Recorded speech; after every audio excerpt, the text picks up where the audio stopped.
a big idea, a new world order.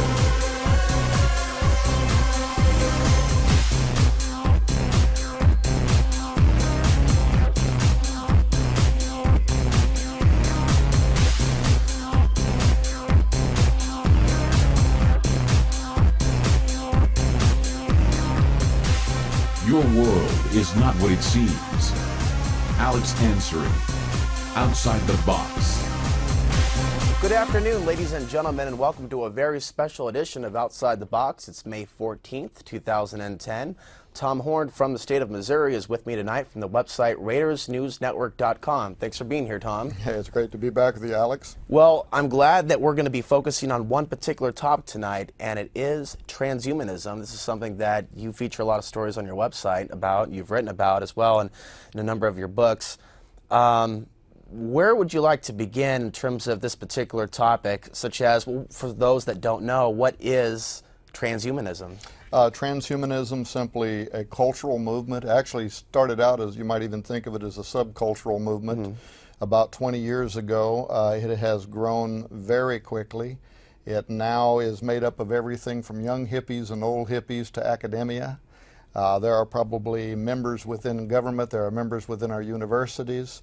Some of our leading law schools are advocating now towards the transhumanist philosophy, and the philosophy is really very simple, that we no longer need to wait on the daunting pace of natural evolution, but we have science now at our disposal, that ever since the mapping of the human genome and the genetic sciences came alive, this vision began basically coalescing into a new religion, a new philosophy that says we can take evolution into our own hands now through rewriting our DNA, genetically altering ourselves, other kinds of science, nanotechnology, neuropharmacology, neurosciences, brain-machine interfacing. All of these sciences now can be viewed as the tool that can lead us to the next step in our evolution, humans 2.0, something better, quicker, faster, cognitively superior, physically superior to what humans are today. And essentially that is what transhumanism is. It's a big idea that we can alter ourselves cognitively and in our physiology and create a superior specimen. And actually the term transhuman is kind of telling because it's transitionary. We are walking away from humans as we know them towards post-humanity. Transhumans are somewhere in the middle. Posthumans will eventually become beings of such radically different cognitive abilities, even physical appearance, post-genderism, where we are the merging of both the best of male and female as part of the transhuman vision, that it'll be so radically different than what we understand today as to no longer even be considered to be human. One thing that I've come across lately is that there's a lot of people that are starting to pick up on the fact that this stuff was in movies a very long time ago, and it's interesting, not only in movies but books. Take a look at the writings of Philip K. Dick and many other authors. So the future appears to be here now. We're talking about humanity changing as we know it. Yeah, that's right. In fact, we just did a series of shows in which we also interviewed Dr. James Hughes, which is one of the world's leading transhumanists. He was the president of the World Transhumanist Association. He's now the president of the IEET, the Institute for Emerging Technology and Ethics. And we interviewed him and asked him questions about the new movie Avatar. And if you've seen the film, it carries a tremendous amount of transhumanist themes in it. The Na'vi, the blue aliens, they have a ponytail that's almost something like a USB port, and they can plug themselves into all other kinds of life forms as if they're plugging themselves into some matrixial computer system. He believed, we asked him if he thought that future humans, for instance, might be engineered so as to be more readily adaptable to space travel. Which was also some of the other themes in that film Avatar, and certainly he would hold that to be true. So, so in a lot of different areas, things that might impact sociological issues, science and technology, all a part of the transhumanist vision for the future. And people might be amazed. I mean, if you recall, and you probably do, and I think it was in 2006, when George W. Bush, in a State of the Union address, called for legislation to be enacted that would prohibit the creation of human-animal chimeras and other patentable forms of human life. And as soon as Obama became president, he used executive power to remove the restrictions that Bush had put in place so that federal dollars, our tax dollars, could actually start flowing into some of the research that's being hosted in some of these laboratories. Much of it, of course, under the pretense of stem cell sciences, but most of the public doesn't realize that that almost always includes, at least at the embryonic level, the creation of human-animal chimeras. So this isn't just some theory that you've concocted in your mind and in your imagination. This is factually happening. This attempt to modify life, taking stem cell research to however far they can take it, basically. And that's why, like, your website does tend to document some of these things. But this is something that's not just happening in America, is it? This is something that's fairly global in nature. It's global in nature, and the amazing parts of it. For instance, there was a press release, a Reuters news story actually, about maybe 5 months ago now, called "Scientists Want Debate on Animals with Human Genes." And if you recall, about 24 months ago, the whole embryology discussions, that were going on in the UK, and these scientists were soliciting the government for public funds to fund their research into human-animal chimeras, and the government of the UK was taking so much pressure from parts of the public over the ethics of it, they opened it to kind of a public forum. So you had everybody, you had people that were for it, against it. The Vatican had 2 bishops that were there, and the 2 bishops said, if a woman participates in these experiments by providing eggs or ovum, and then later has a conflict of conscience and decided that she wanted to raise this half human, half animal as her offspring, she ought to have the right to do so. And what the bishops, I think, were illustrating was the tortured ethics, the questions that could arise in what we are now doing literally in thousands of laboratories around the world. Some of the Jewish Orthodox priests weighed in, and they said, well, if this is a part human, part cow, how much of it would have to be human for it to be protected under our laws? And at what point would the integration with the cow then allow us to burn it as a sacrifice?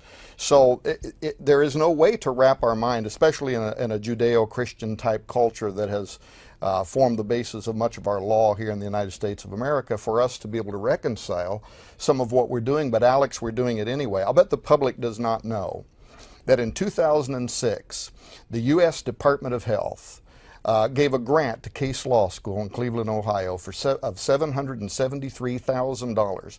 There was one purpose behind this. You can go and Google the original news stories and read what the purpose behind the grant was. It was to establish the guidelines and government policy that needs to be enacted for human enhancement, and how the Constitution, the Bill of Rights, for instance, might be extended to protect a human non-human.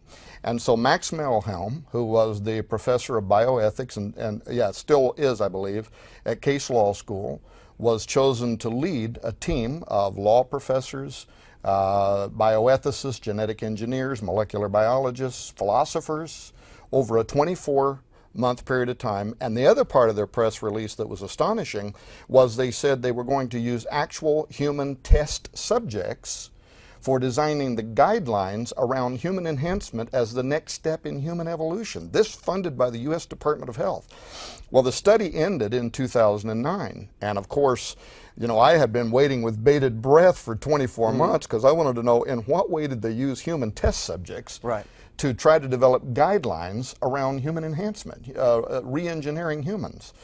No report came forward, and still has not come forward. But here is what I found to be interesting, is that Max Melhelm, immediately at the conclusion of that study, started touring the United States, providing lectures at universities. And there's 2 lectures that he's providing. One is called Directed Evolution, Public Policy and Human Enhancement. And the second is called Transhumanism and the Future of Democracy. And you can go to the Arizona State University, and that second lecture is available right now as a podcast. So as long as it's on their website, you can go and actually listen to the lecture that grew out of public funding. So it's happening at the executive level by presidential allowance. It's happening through the U.S. Department of Health.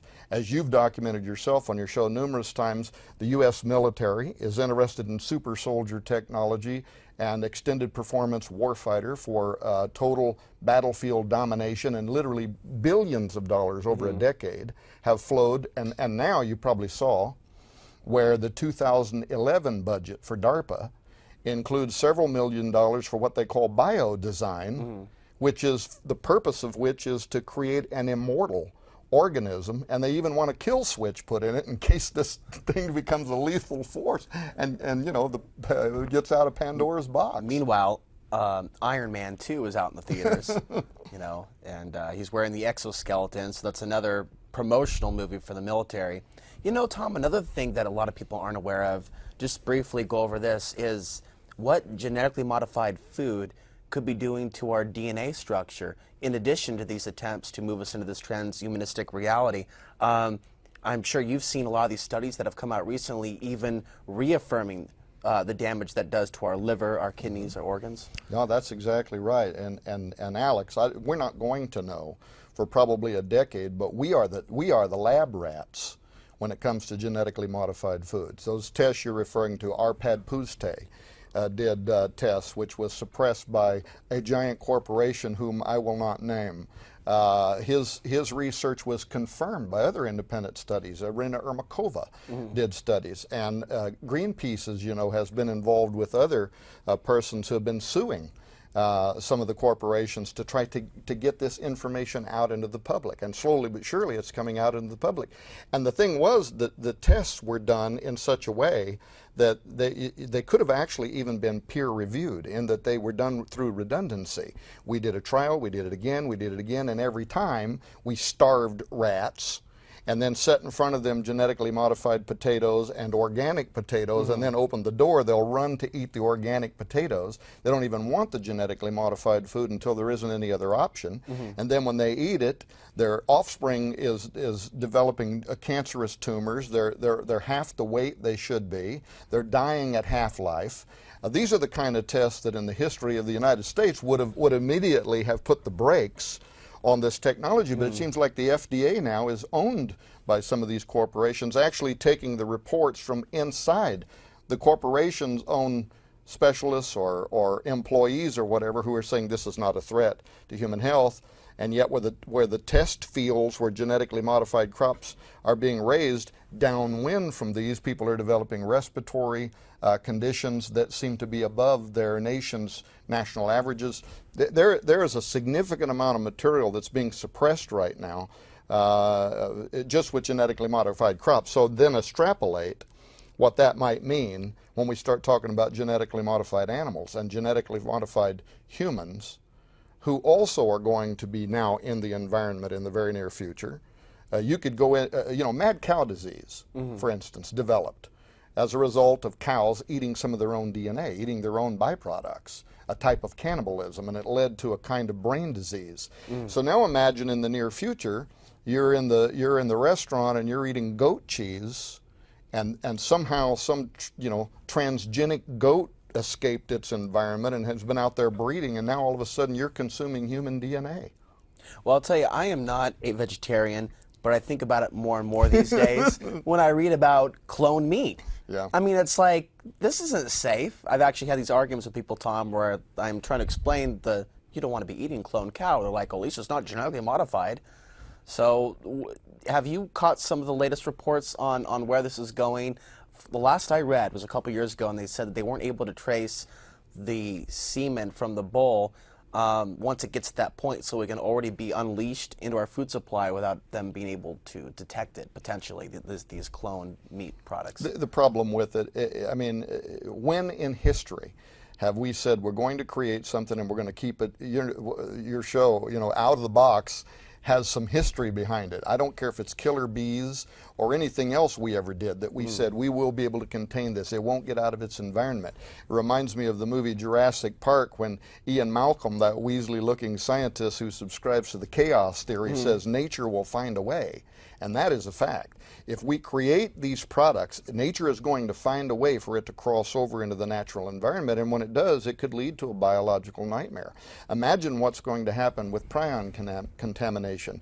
Imagine what could happen with farm animals. You know, Wired magazine recently ran an article, this maybe 6 months ago, 8 months ago now maybe. Anyway, it was called Farm Animals, P-H-A-R-M, Crank Out Drugs. The idea behind it was the pharmaceutical industry wants to create transgenic animals because they can bypass having to go, let's say, to the FDA to get permission for human trials of an experimental drug. Well, the way to get around that and not have to get permission is you create a transgenic animal that's got human DNA, and you can use it as your laboratory to see how those human elements, those parts, are going to respond to this treatment for a particular kind of disease. And you can kind of write around the FDA's guidelines and say, we tested this against human DNA, and it works. So Wired magazine wanted to write an article. The writer for Wired magazine, her name was Elizabeth Svoboda. And she contacted me.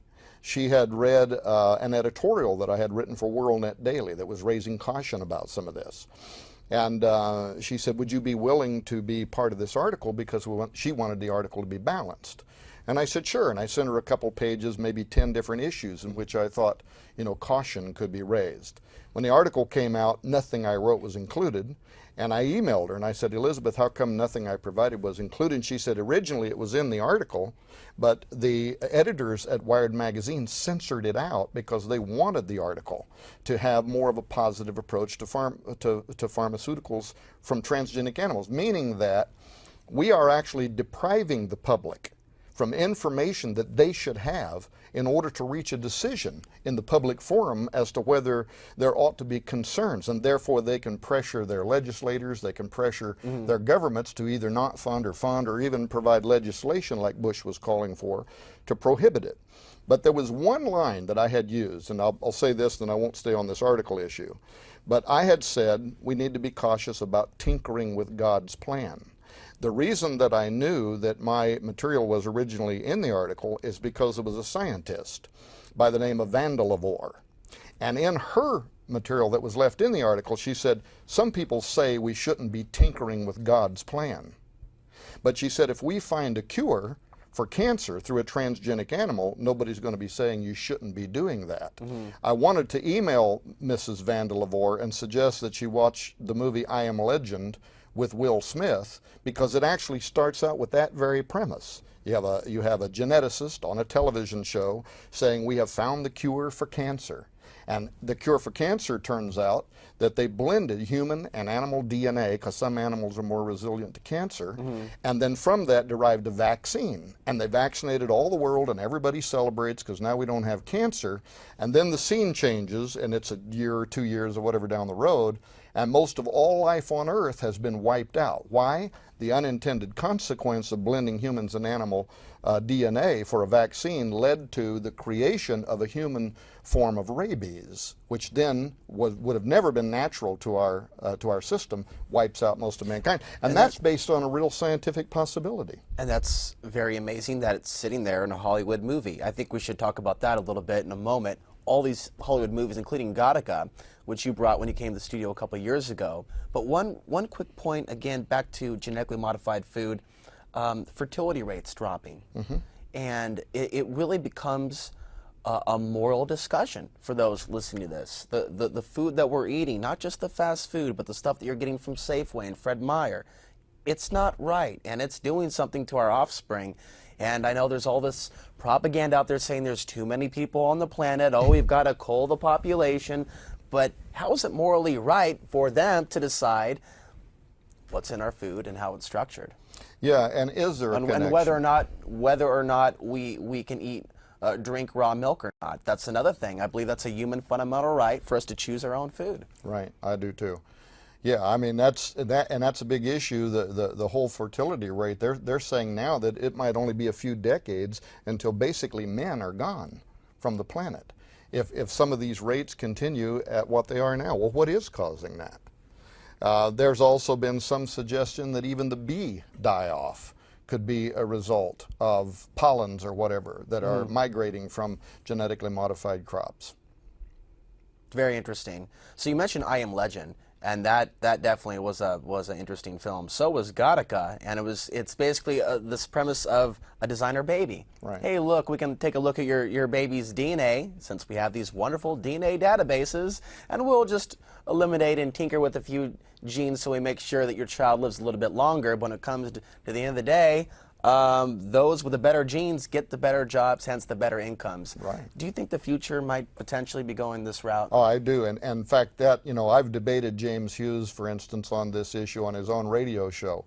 That it is going to lead to some of what eugenics was hoping to do, and you're trying to lead to an Übermensch, create a superior man. That's the goal. That's the ambition of transhumanism, and so they write about it from a democratic point of view. That's why his lecture, Professor Max Melhem, is talking about transhumanism in the future of democracy, because they're saying we've got to make sure that we don't have inequities.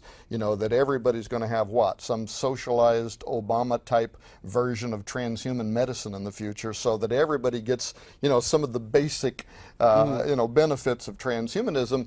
But we know that those who have power, who have influence, who have money, who have authority, they're always going to be the ones who have more of the benefits of human enhancement in this case. And so where you already have a gap right now, that gap is going to dramatically be inflated between the haves and have-nots. But in this case, it's going to be extrapolated to an entirely different level. I mean, if you're a CEO, you own a corporation, and you're trying to remain competitive in the marketplace, and you're competing with CEOs out there who have brain-machine interfacing, they've been enhanced, they can plug themselves in the matrix, they can think, they can process data at 1 billion times faster than us naturals, you know what I mean? And you're trying to stay competitive. Who are you going to hire? That's going to be the future marketplace. Now, imagine the same thing with kids going to school. There are those who want to maintain their humanity for whatever reasons. It might not even be religious reasons. And now these kids go to school. They're always under enormous pressure anyway, especially in grade school, to want to be accepted, to want to be part. And there's the cheerleading squad or whatever, and you want to be a part of it. Now imagine what it's going to mean for these future children who are trying to go into some kind of a public education system, and you have the enhanced and the non-enhanced, and there is going to be no way the non-enhanced can compete. So now they're bringing all this pressure home, and the parents who are trying to maintain their humanity are having to deal with this. It's a nightmarish, Gattaca-like future world that is going to develop. And let me say one other thing. Even some of the transhumanists are saying this. There is a really well-known transhumanist by the name of Hugo de Garis. And de Garis has been doing research for several decades in both publicly and privately funded laboratories, working on the creation of an artificial mind, an artificial brain, something kind of like the Blue Brain Project. Right. But he wrote a book called The Artilect Wars, Cosmos versus Terrans. And this book reads almost like it's out of the pages of an apocalyptic piece of scripture somewhere about the Armageddon, if you will, because he's a singularitarian, so he believes, like I do, that if there isn't some intervention somehow, the Earth gets hit by an asteroid or maybe divine intervention or something that stops this, eventually we're going to reach strong artificial intelligence. And when we do, this mind is going to accumulate quickly. All known knowledge, everything that's ever been contributed to every piece of written literature that has been computerized and can be fed into this thing. And Ray Kurzweil's The Age of Thinking Machines is going to start. This thing will think and process data trillions of times faster than anything we know now. Right. That the upside, if you're a Kurzweil utopian, the upside is the very near future is going to see the eradication of disease, the vast extension of lifespans, a la Abra de Grey and the Methuselah Foundation, and we're all going to live in a happy, happy, joy, joy world. A happy, sterile environment. Yeah, a happy, well, and by the way, it's interesting you mention that. Because they not only want to extend life, but they say, well, there's people that would say right now, I don't want to live to be 1,000 years old. Holy smokes, I'm already getting sick of being here. So I'll just take my natural lifespan, thank you very much. So those transhumanists respond back, Oh yes, but we're going to help you with that, because we're through neurosciences, we're learning that the portion of the brain that leads to depression also leads to euphoria, and we're going to learn how to stimulate that, so you'll just be a happy little automaton out there singing little songs and skipping around in the flowers. And this certainly sounds like some sort of a de facto deal with the devil. it is. It sounds good on paper. Hey, we're going to do this, this, and this for you. But if they cared about us so much, why are they poisoning our food, our water, and our air? It just doesn't add up if they really cared about us. Yeah, well, that's the corporations, and they don't care about you whatsoever. There have been even academic studies that have been done in the last few years that have verified that maybe only 7,000 people in the world actually control the flow of power and revenue. And I don't think, Alex, with all respect, that those people care much about what happens to you or me. To finish what I was saying about Hugo de Garis, he's saying that when the artilects, and this is a term of his invention, artilect, artificial intellect, when it comes online, it's not only going to solve our problems, it's going to start realizing that the earth only has so many resources. And if you start vastly expanding life and curing people of disease, it's not going to take very long unless you sterilize people. It's not going to take very long till you either have to expand China's 1 or 0 child policy, or as in Gattaca, you got to get some kind of a license to have a genetic offspring, or you have to move out into the cosmos. And in Hugo de Garis's mind, this same intellect will, of course, quickly resolve other technological issues related to space travel, colonization, the terraforming, let's say, of moons, whatever, and that it will make sense. Leave the earth to the humans if that's what they want, but us cosmos, that's his other term he invents, these enhanced humans want to move off-world. However, he also makes a good argument that the Terrans, meaning terra, of the earth, terrestrial, the Terrans who want to maintain their humanity, don't want to leave the earth and come into conflict with the plan of the cosmos and the artilects. And what Hugo says is that before the end of the 21st century, strong artificial intelligence will put into play a scenario that's going to develop into the next world war and will literally lead to the death of billions of humans before the end of the 21st century. So talk about movies. I mean, this sounds like something right out of the next Terminator. Well, and it's backed up by mainstream news. For example, in Israel, they have set up their own, they're working on setting up their own artificial intelligence missile defense shield. I'm sure Israel is not the only country. So when the stress of war becomes too great, the machine takes over and the war continues to go on through the dark of night and through the light of day. It's a very frightening type of a future we're looking at. But I agree with what you had said earlier about the potential for this happening unless there's some sort of a cataclysmic event or divine intervention to stop this from happening. Unless that happens, I do see us moving along this. I don't see anything stopping at this point. Well, and it will and the issue is the world is not ready for it, because if technological singularity actually happens, and we're already using artificial intelligence, even Google uses artificial intelligence. It's just not yet strong artificial intelligence. But when that happens and a synthetic mind comes online, it will literally change things overnight. Overnight. Within 1 week, maybe. Everything we know will be being changed in terms of everything. Government policy.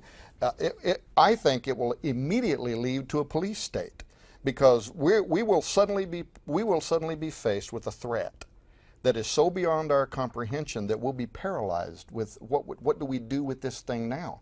And if people think that's an exaggeration, the highest think tank at the Pentagon, the Jasons, are concerned about this. There was an article just recently called Jasons Fear Brain-Modified Foes, and they were talking about transhumanism, artificial intelligence, saying that this is the next arms race. That what the Soviet Union and the United States at one time were doing in the buildup of nuclear weapons, the Jasons are saying it's not a matter of whether we think it's ethical to start altering ourselves and enhancing ourselves and building artificial intelligence. We don't have a choice, because if we don't develop it, if we don't get ahead of it, somebody else will. Our enemies will, and then they will subjugate us to their will. And so they're using that as the excuse to say, in every way, super soldiers on the battlefield, artificial intelligence, brain-machine interfacing, whatever, that we've got to get ahead of this technology, or else we're leading to big problems. Another thing, there was A House Foreign Affairs Committee. Did you see this? No. A House Foreign Affairs Committee hearing just this last year, 2009. It was held in California.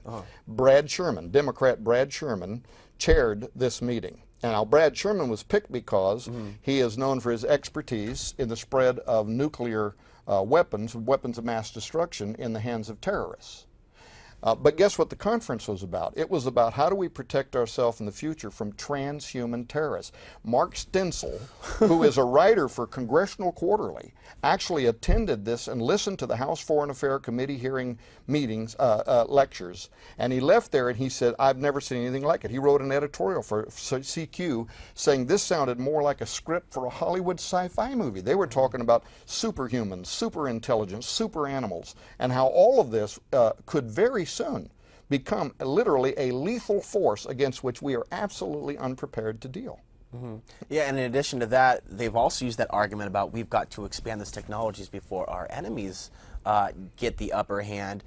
We saw this with Project Paperclip in terms of the Nazis being imported to the United States, or Alan Dulles of the CIA saying the Russians will get these Nazis, rocket propulsion scientists, mine scientists that were involved in early MK Ultra programs before they were relocated here. So that's interesting. And the other thing that I was thinking about as you were speaking is that I think why a lot of people aren't aware of some of the things that you're talking about, I think it's obvious people are so bombarded today with the economy, with the fear of not surviving, economic instability around the world. We appear to be on the verge of war with Iran, which could trigger something with China. And so it's interesting to see how much they're preparing for the human species while they have us distracted with all of these other things taking place, and ball games, of course, as well. Right. Yeah. It's interesting. Yeah. Well, Tom, I guess a lot of people are probably wondering who's behind this. And I know we only have so much time, but I mean, it definitely looks like a very coordinated, organized intelligence, a very dark intelligence that wants to seize control over the species. And I know there's a lot of theories out there, but there are more people opening up to this idea that fundamentally there's something very, very wrong, and we're in the crosshairs of something. Yeah, and this is where it begins to borderline, you know, the spiritual, the metaphysical, the supernatural. And interestingly, even among transhumanists, there is the growing belief that this technology could literally lead to the opening of a doorway through which we may make contact with an intelligence that we most certainly are not prepared to deal with. And James Hughes is a Buddhist. There is now a Christian Transhumanist Association. There is a Muslim Transhumanist Association. There's a Mormon Transhumanist Association. And it's yeah, and it's because they too believe that this technology isn't just going to alter us, you know, our biology, but it may even change the definition of soul or spirit, and it may lead to contact with something on the other side. One of the leading transhumanists, Nick Bostrom, actually wrote his thesis, earned his prestigious seat at Oxford University, writing his thesis on transhumanist values. And if you go to his website, nickbostrom.com, and just pull the screen down and click on transhumanist values, he's got his, thankfully, he's got his thesis right online where you can read it. He talks about a great deal of things, but one of the points that he makes is that by merging ourselves with animals, we may be able to open into new modes of perception, because animals can see into areas of the light spectrum, for instance, that we can't see into. And so merging ourselves with them could open new modalities, new sensory modalities. Well, why that's interesting is because, for instance, in the Bible, the story is told of Balaam's donkey.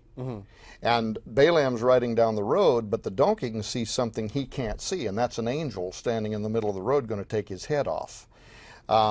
So it implies, and of course other studies have been done that show that animals sometimes seem to be reacting to something or afraid of something. A dog barking at something that we can't see seems like there might be something there. Right before an earthquake, sometimes we see disturbances with the moods of animals, or elephants in Thailand a couple years ago. That's right. But now, at Arizona State University, where the Templeton Foundation has been funding for the last several years, just a huge line of discussions on transhumanism and the future of democracy. ASU just recently launched a brand new project called the SOFIA Project.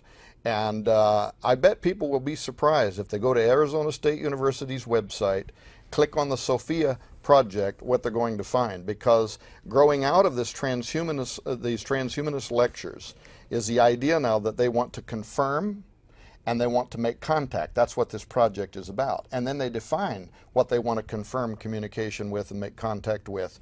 Angels, demons, ghosts, the spirits of the dead, extraterrestrial intelligence, a universal mind, God. The whole list is there. And once again, who is funding the technology that will lead us to humans 2.0 and that whole transhuman future? It's being funded everywhere, in our universities, in our laboratories. It's a global phenomenon, and there's no turning back from it. So where is it going to lead us? I think Hugo de Garis may have it right. It could lead to an Armageddon, literally a battle between the forces that want to maintain humanity and those who want to destroy it. There's a lot of concern that we are currently witnessing some sort of implementation of Project Bluebeam as well, with these holograms that are being seen in the skies. For example, the pyramid that was rotating above Moscow recently. We've also seen strange craft in China that don't look entirely real or physical, but to the naked eye, they could appear real. So we've also entered this realm of time, Tom, where we can't necessarily trust our own eyes. Some of your thoughts on this explosion, and I'm not saying UFOs don't exist, but this explosion in sightings that aren't necessarily appearing to be completely legit. No, you know, I've read about Project Bluebeam in the past, and I also know that they've made great advances in holographic imagery. You might remember some of the funding that was the weapon was called the Voice of God. Studies in cyber warfare and cybernetics, psychotronic warfare. And what is interesting now, you know, DARPA had spent a great deal of money developing a particular kind of microchip some years ago that could be implanted intracranially so that then they would be able to control, let's say, a soldier or a person. The Rambo chip, was this similar to that or a different? Well, it may have been similar to the Rambo chip, and I can't for the life of me right now remember the name of it, but it doesn't matter.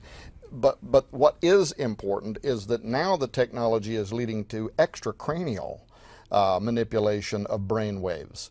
And DARPA is investing in this heavily to be able, essentially, to put a Wi-Fi bubble. So there's no chip required. No chip required. No chip required. Well, and how quickly is this technology advancing? There are games makers right now, that Xbox or whatever, that are putting out games where you just put a little rubber cap on your head. Oh, perfect. And it's reading your brain waves. These are in the stores now, and they're coming this Christmas again. And you can literally play a game by looking at the computer screen and thinking about it. So we have come so far in decoding the neural processes of the brain, the secret language of the brain, that now we can read the signals, and then we can transmit them remotely to a computer that then puts it in computer language, decodes it, puts it in articulate computer language, so that we're telling a game system what we do or do not want it to do just by thinking about it. Well, if games makers are that advanced, imagine how far advanced the DARPA, the Defense Advanced Research Projects Agency, the U.S. Air Force, the U.S. Marines, and other advanced cultures around the world are right now in military technology, being able to remotely access and control, stimulate, and manipulate brainwave activity. So, I mean, the transhumanist looks at this and they say, this is so great. The future home. We'll all have our own little Wi-Fi bubble over the top of our house, and we can do everything. We can change channels, we can turn the lights off and on, we can set the alarm, we can say, hey, telephone, call mom, without even speaking. Furthermore, we're creating a synthetic form of telekinesis, because if we're both wearing the little Bluetooth or whatever of the future that's capable of reading our brain waves, we can look at each other and communicate without ever saying a word. That's real technology that's unfolding right now, and it's so futuristic it's difficult for us to even accept that it could be happening. The next level of instant messaging. Yes, that's right. I just sent you a text. Did you receive it? You know. Ding, you have mail. Well, this opens up another can of worms, if you will. The unleashing of the Pandora's box, the super soldiers of the future. we've been seeing a lot of reports in the last decade, especially in the post 9/11 world, about what these new super soldiers are going to look like. That's why we're seeing movies like Iron Man, Iron Maiden 2. I'm hearing that there's potentially going to be a third. But we are talking about future soldiers. Now, what are some of the characteristics or traits that we're reading about what they would like to develop in the future? I've heard different things ranging from special suits where they can jump over large walls, hit through the walls, and then there's the actual manipulation of course, the human himself, so he has superhuman-like capabilities. Yeah, well, there again, I mean, you can read DARPA's on budget reports from the past, what has been funded. Certainly they've had an interest in literally rewriting or manipulating the DNA of soldiers. They've already developed go pills, which they can take. In fact, you know, the Olympics ended just recently, and there was, you know, discussions about several of the people in the Olympics that broke records, and there was questions about whether they were using gene doping. They're literally injecting genes into their system that gives them superior strength or stamina or whatever. So there again, if we can do this in the public, if you can go down to your local doctor and get injected with genetics that will somehow help you to perform, and you can't pick it up in your system because it's a natural process. That's a problem. If you were being injected with some kind of steroids, you know, we can make you pee in a cup and we can pick that up and you can get in trouble. Gene doping is a different thing altogether. Well, the go pills that the military has developed for our soldiers are essentially that. It'll help them stay awake for very long periods of time. Interestingly, they also have an interest in diminishing the human trait towards harming another human individual, to make them dull to the sense of killing, so that they literally become killing machines who can fight tirelessly for days on end. We're talking about the manufacturing of the urukai. That's what we're talking about, creating literal killing machines that have been altered genetically for total battlefield domination. But there's also going to be a non-military application of this technology, either by accident or by purpose, and within transhumanism they intend it to be intentional, of course. The Birkbeck Law School, picking up on the House Foreign Affairs Committee meeting, saying we've got to get ahead of this technology because these are going to be future threats on the street, not just overseas on a battlefield. These things are going to be here, and they're going to be powerful, and we have to learn how to deal with them. The Birkbeck Law School, which teaches crime scene analysis, crime scene investigators, recently put out a press release in which they said they're going to have to develop courses for crime scene investigator students in the future to learn how to analyze a crime scene that has been perpetrated by a human non-human. Because let's say that you have a serial rapist, but he's part wolf, or he has some of the genetics of a wolf. Everything about him might not fit our understanding of forensics. What a freaky possibility. Our understanding of profiling. Yeah. But it's serious enough that the government's actually funding committee hearings on this to prepare for the future. Wow. It just boggles the mind. And we see movies such as Star Wars, Attack of the Clones, which raises other questions, since we've seen so many things implanted in movies that have later come out in reality, come into manifestation. Could there be some sort of a secret army that they have been preparing for years, grooming for years, underground somewhere with technology that we know nothing about, waiting for that day that they're summoned by the Eye of Sauron, if you will? Could be. I mean, as exotic as that sounds, we wrote a book, my wife and I wrote a book called The Ahriman Gate, and we wanted the science to be believable. And so we were able to get in contact with a person that works in molecular biology through a friend, a brother actually. And I can't tell you the corporation he works for, but this guy actually holds a patent on a Terminator seed. And he said to me, he said, look, what's happening in genetically modified crops, it's true, and it does pose a public health threat, but he said it is a drop in the bucket. If you were aware, this is what he said, whether he's right or wrong, I don't know, but it sounded believable. And he certainly was in a position to know. He said, if you knew what's happening in Latin America, where the United States has contracts with laboratories, where funding that is beyond congressional review, black budgets essentially, is going for super soldier technology, where these things have been being raised to full maturity. See, that was the debate recently out of the UK. These scientists were saying, we want to know now that we're able to create human-animal chimeras, fully up to 50% human-animal integration in the UK. Would the public be willing now to let us have additional funds to take it to the next level, to start raising these to full maturity? And interestingly, part of their argument was it's already being done anyway. Rogue scientists, Dr. Moreau wannabes, they're already doing this. They're already tapping into this technology. But there is a study right now, it's going on at Yale University. The professor that got it started, his name was Ivan Balaban. And what he did was a simple experiment, but it had profound implications for what we're talking about with transhumanism and genetically altered humans.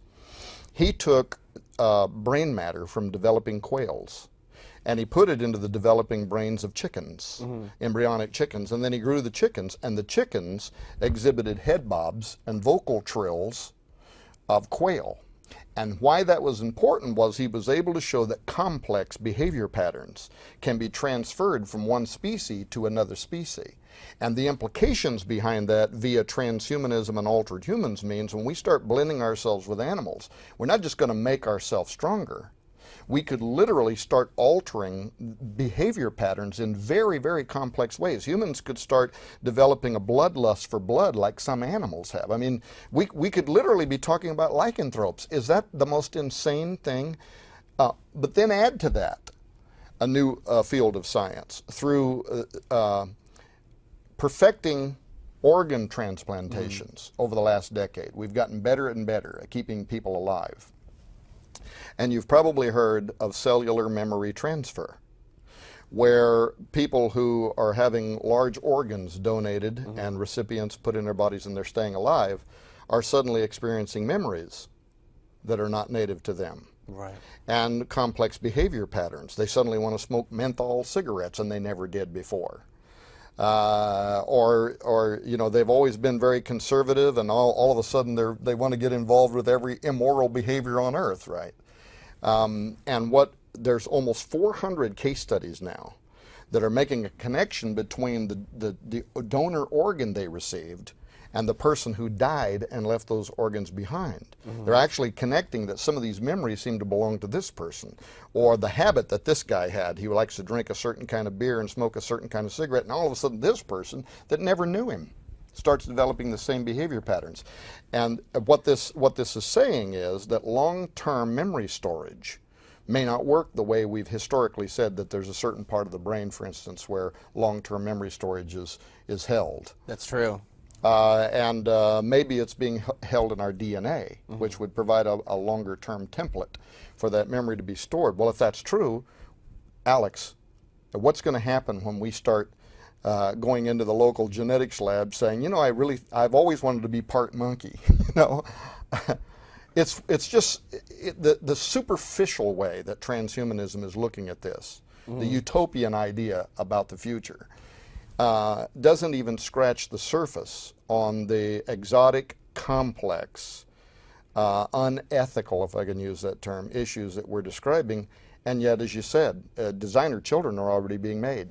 This week, a child was born in Britain that has 3 genetic parents. Really? This week, scientists are now discussing how they think they can make a third helix. Why only have 2 helixes when we can have a third one, and the third one can take control of the first 2. Those ones that God made aren't quite getting the job done, so we'll create one that man can take control of. It boggles the mind. There's something else too that I want to see a connection made here, at least to understand how we got from Nazi Germany to this point. We saw the implementation of eugenics. Even before Nazi Germany became a vehicle of tyranny throughout Europe. Eugenics, thanks to Francis Galton, the cousin of Charles Darwin, I believe, already had this philosophy spreading throughout Europe, those that are the higher class and those that are the lower class. And all of a sudden, 50, 60 years later, transhumanism is being talked about on a regular basis. I just look at Wired magazine today. So how did we get from eugenics to transhumanism? Is there a connection here with some of the same powerful either banking families or bloodlines? How did we get from that to where we are today? Yeah, certainly could be. Obviously, eugenics was, the whole idea was to create a superior bloodline, improve the human gene pool by encouraging breeding among those families that you're talking about, some of the wealthy Europeans and whatever, while at the same time discouraging breeding among, the unwantables. And if we couldn't discourage them from breeding, then for a long time we would simply sterilize them, and we'd write laws around why we were doing it. Right, just 70 years ago, 80 years ago, there'd be a picture of someone, and based on the size of their jaw, the size of their nose, particular ethnic groups within Italy, these are more likely to be rapists or killers based on how they look, correct? Right, yeah, that's exactly right. And that's a piece of our history, again, that, most Americans don't realize that even up until recent history. I think in the 70s, the last of these laws were actually being, taken off the textbook. And I would tell you that people like James Hughes, other leaders within transhumanism, that's why they talk about democracy. They don't have an interest in seeing the kind of selective extermination that was being practiced in Germany, but it still is wishful thinking. It is still going to lead to a classification of haves and have-nots, a classification of people, and the divide between the human races, is going to be deepened by those who have the opportunities of human enhancement. Now, I want to ask you your thoughts on China. Do you see any specific reason why China's been involved also in this push to expand the limits of what is physically possible in terms of transhumanism? I mean, you just got done talking about organ harvesting, and they've obviously had a lot of experience harvesting the organs of the Falun Gong there.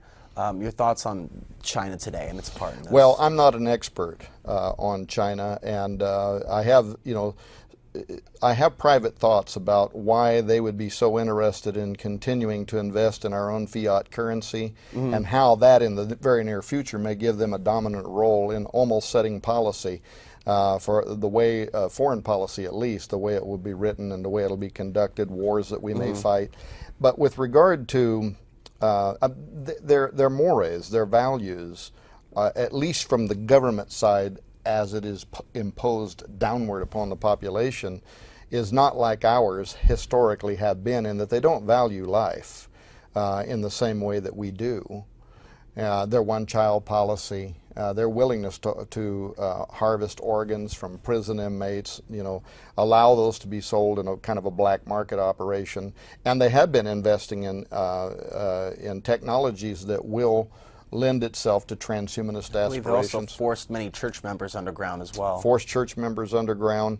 So, what role will they play? I think everybody realizes now that whatever the future is, unless something radically changes, China is going to be somewhere in a dominant role, taking advantage of whatever the technologies are, whatever the currencies are. And I just have I'm not an expert in this field. I have a very strange feeling, though, about what's happening right now with regard to the Titanic of us printing money we don't have, and China continuing to invest in owning the debt of the United States, and how at some point in the near future the walls really could crumble down around us. Why does China want to own so much debt? Well, because it can be paid in territory. Even our own president has said this in the past, that when you only have 5% or 10% of the gold in Fort Knox that you need to stand behind how many dollars you've printed, and China has come in and they've bought all of this debt of the United States, and all of a sudden your economy goes to collapse, how are you going to pay China back for what they've invested in? The only gold you got left is territory, it's land. And so you start surrendering large pieces of the United States to somebody who essentially can foreclose on you. Now, of course, that would probably lead to a war, unless it happens over a period of time. Drip, drip, drip. Give us all enough time to get used to it as it unfolds. Or, if our own government is in on this, that could be the point where the foreign troops are called in, the peacekeepers. If there's some sort of agreement where, well, there's a massive level of debt that's in the multi-trillions, here is this chunk of land in, say, off the coast of Oregon, perhaps, Yeah, or who maybe wants off the that? coast of California. Obviously, there's going to be uproar if that were to take place. Yeah, how it relates to transhumanism. See, you're the expert on this, and as I understand it, maybe it's a secret. You probably will be producing a film at some point in the future on this, and I can't wait to see it. But I'm certainly not the expert that you are on that matter. Well, hopefully, when I get the film done, it'll shed some light on this and hopefully connect some new dots. But I think a lot of these things that we're talking about are coming together at this particular point in time, where there are many different particular challenges and outcomes. And I think really it's a matter of how we respond to these challenges that'll dictate what the future really holds. I mean, on a philosophical note, I think there's some things that might potentially be predestined, but yet there is still potentially an ability to change some of this if we were to get active, if we were to start speaking out against these things. Yeah, and you know, to that end, I mean, I have to tell you as an old guy, I'm really happy with some of what I'm seeing happening here in the United States right now. The Tea Party movement, the counterculture movement. See, I remember the days of the hippies. I was a hippie. Can you imagine that? I had hair down to here. And I still recall my buddies, you know, out in the middle of the road, come on, Tom, let's go to Woodstock. Well, this was certainly just a ragtag group of kids, but it started happening everywhere. It was Haight-Ashbury. You went to Woodstock? Huh? I didn't get to go, no. But I'm saying I remember them in the middle of the road saying, "Come on," and I couldn't go. Oh, you got to be there. Well, I wish now I would have went. But the point is, it was a cultural phenomenon. It was a grassroots awakening. You couldn't have manufactured it, and it certainly wasn't the established power structures that were making this happen. No, I don't believe And that. my entire adult life, I have been waiting for a moment. I've been out there like you, Alex. I've been out there sometimes preaching to I don't know who, wondering if anybody's even listening. I remember when I preached the Religious Broadcasters Convention 1991, and I said, if Americans don't wake up and teach their kids how to think, we will have a dictator in this country within 10 years. Well, that fell like a lead balloon. All these evangelicals sitting out there like, oh my gosh, is he back on that again? Come on, let's get to Denny's. I want to eat some breakfast. So many years I've been waiting, and all of a sudden, just kind of like from out of nowhere, you've got a patriotic movement in this country, and it's happening, and it's spontaneous. And what's hilarious is as the Democrats try to own it, the Tea Party movement, and I'm not just talking about the Tea Party movement, but that puts a face on what I mean by this grassroots movement. They don't want the Democrats to own them. So now the Republicans come in and they put 2 or 3 of their speakers out there on the platform and they try to take ownership of it. And but the movement is still rebelling against that because it's not a one-party movement. It's much bigger than that. We have a problem in our government. And if we are going to stop the path that we're on, we better do it now. We may be the last generation and the last hope. Well, for whatever reason, the hippies believed that they could make a difference. If for 1 minute they would have thought about it, they'd have probably gave up. But they were too dumb, if you will, to know that they couldn't make a difference, and they were too energized to believe that they couldn't make a difference. And I'm using dumb tongue-in-cheek. That was what the establishment thought of them. But they did make a difference. They changed executive law. They brought home. We'll go and cut that. Go ahead, Tom. Are we out of time? Well, we're going to keep it going, I think, for about a good half hour or so.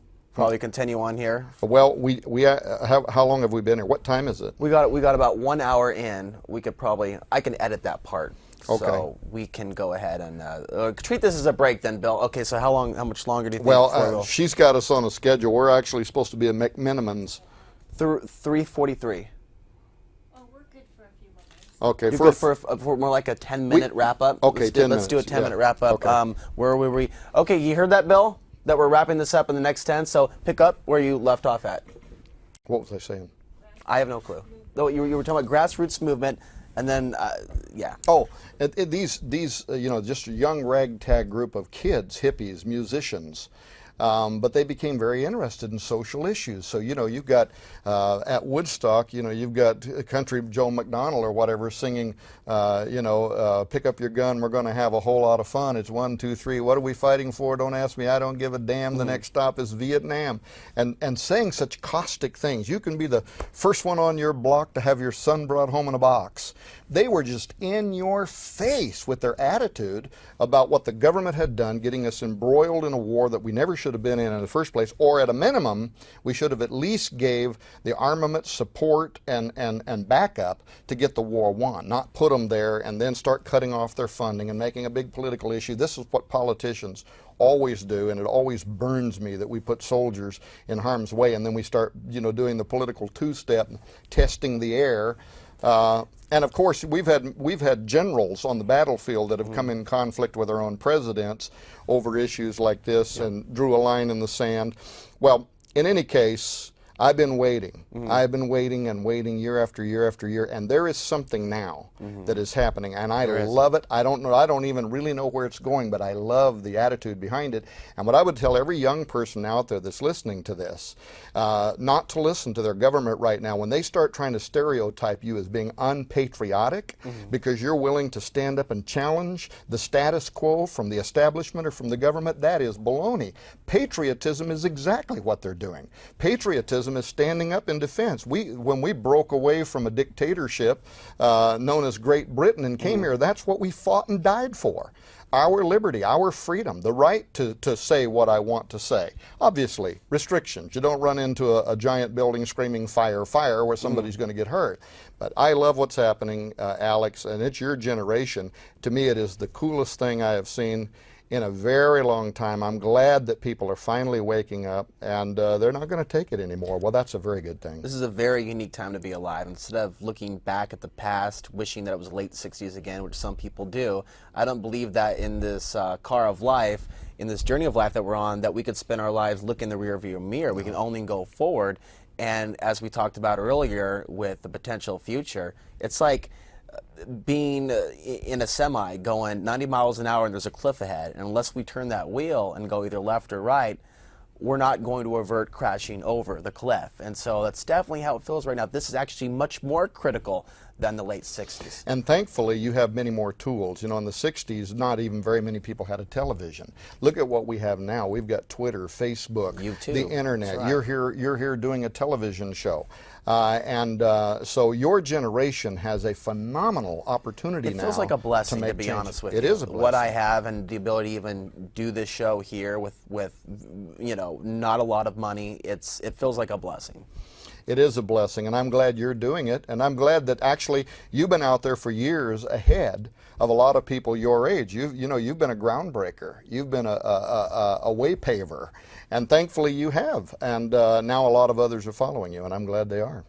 Thank you. Well, Tom, thank you very much for coming on. Hey, Alex. What can we expect from you in the future? Future speaking engagements, websites that you'd like to promote, things you've got coming up? Well, people can continue to go to Raiders News Network every day, and if they keep coming back, they'll realize we're not really as radical as we first appear to be, and frankly, they may learn something about the future of technology, transhumanism, where we're going. We're working on another book right now. We're working on a new national conference.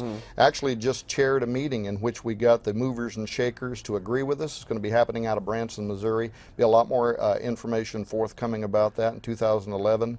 Also, there's a new artist movement called Artist Expressway, and they can go to YouTube right now and type in Tea Party National Anthem or something like that, or go to artistsexpressway.com and see one of the first YouTubes up there called Freedom. And here again, it's artists who are taking the very issues that you're talking about, but they're not talented to do television. Their talent is singing or playing an instrument.